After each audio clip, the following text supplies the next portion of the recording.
We're quickly closing in on the end of 2020, and what a year it has been. It has definitely brought with it some crazy challenges that I don't think anyone would have predicted. But as we get close to the start of a new year, I think it's a really great time to start thinking about what are some of your goals for 2021. So today I want to talk about how you can achieve financial security in 2021, and in particular 5 key decisions that you can make to help make your 2021 easier.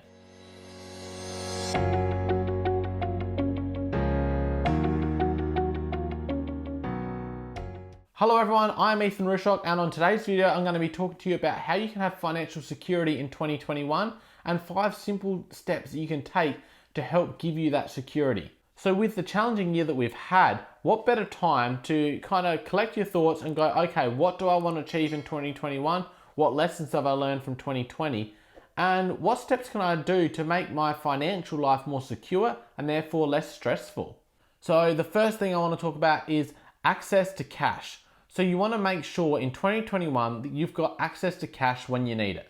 So what I mean by this, it's no good if you've got a good amount of assets, but they're all tied up in property or shares and stuff like that, and have no access to liquid cash. So what I mean by liquid cash is cash that you can access immediately. So this ties in with, say, the video I did about emergency funds, so I'll link that up above, where you've got to have some backup cash that you've got access to immediately. So if an emergency comes up or something changes in your life where you need access to funds, you can access them when you need them. So say you lose your job, you don't want to be in the position where you've got to go sell your shares off, for instance, just to make ends meet for the next couple of weeks. Or even worse, say you've got your funds tied up in a property that you can't access those funds.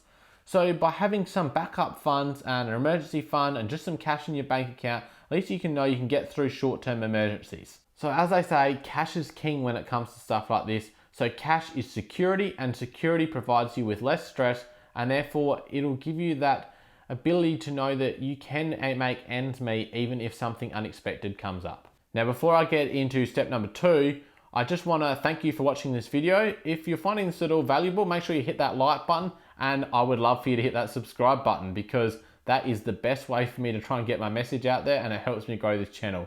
Thank you again, and let's get back into the video.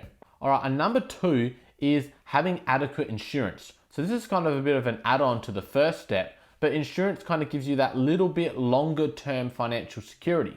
So by having things like your car insured, your house insured, and then income protection, you know that you're covered in case of these emergencies, and especially some of these emergencies that may end up costing you quite a bit of funds. Something to keep in mind when it comes to insurances is, what is your excess you're paying? And do you have the funds to pay that excess? It's no good if you smash your car and your excess is $1,000, but you don't even have the $1,000 to come up with. So you need to make sure your excess is something that's realistic, that you've actually got the money for. So this may be some of those funds that we talked about just before in an emergency fund. And then what is your plan in the short term before insurance funds clear? So say you have your house burned down and you've got no possessions and you need to go get some emergency possessions. You may be able to access funds through different organizations and stuff and your insurance, but what have you got in short term so that on that day you can go out and buy some clothes for the next day, for instance? What are your ability to make really short-term emergencies stress-free? Also, make sure you consider with something like income protection that you may have it through your super fund, but what's the waiting period on this? So for instance, if you've got income protection but it doesn't kick in for say 2 months, how are you going to fund those 2 months? So this may be through emergency funds, or you may have some backup insurance that kicks in quicker. Just look into this so you're aware of how you're going to make ends meet in that short-term emergency.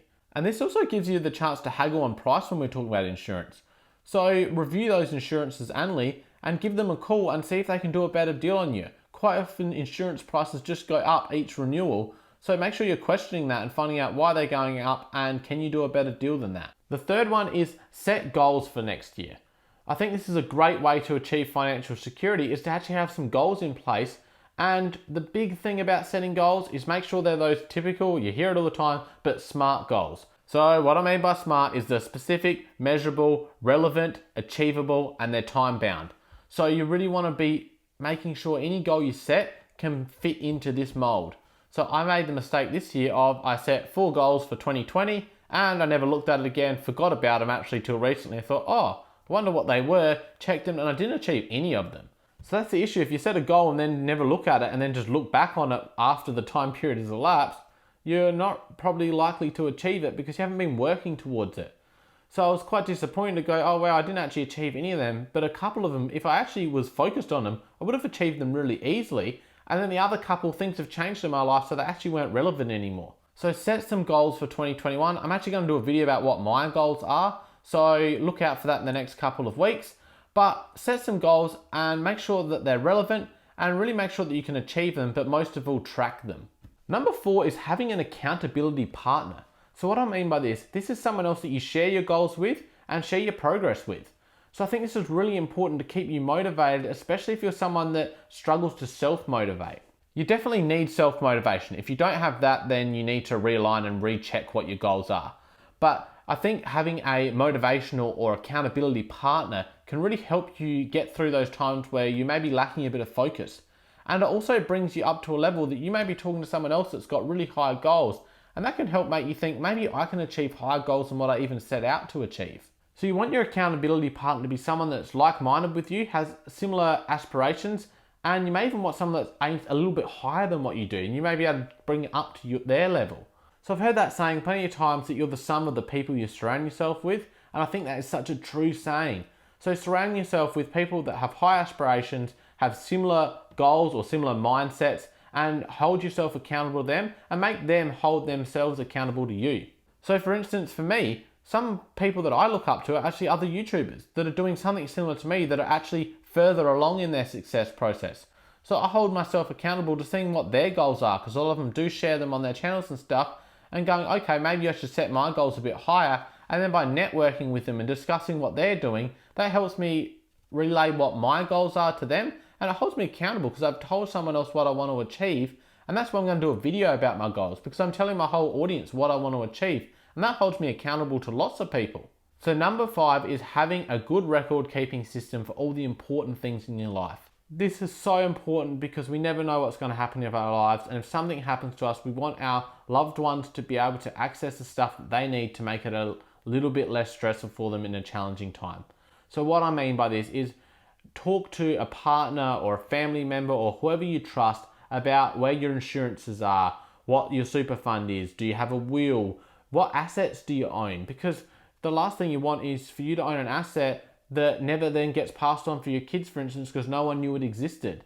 And then it might even be things like passwords and really just anything that's important to you that you feel like you'd want someone to know if you weren't here. So it comes down to, where do you keep it, what do you own, and who do you trust to tell about these things? This is a pretty challenging area to think about, but I think it's something really important because you don't want to leave a financial mess for your friends and family. So the Barefoot Investor actually talks about this, and I'll try and link you to some articles he's got about it, talking about creating a folder with all this information in. I think it's really important because I think, one, it gives you a spot where you know all this stuff is kept, because you may be the one needing to access insurances and stuff like that. And it also just gives that peace of mind for your loved ones, and therefore that gives you security, like what we keep talking about. So as you can see from these few steps that you can take, it's not about earning more money or cutting expenses. This is all about providing security and just putting down some really simple steps that you can do just to take some stress away from your life. Stressing about finances is not good for your mental health. It's not good for relationships. So by just having that bit of peace of mind and a bit of security, it can really take a lot of that stress away. And as I said, it's all about setting goals and keeping yourself accountable. So make sure you stay tuned for my video about my goals for 2021. And I thank you for being here as always, and I'll talk to you soon.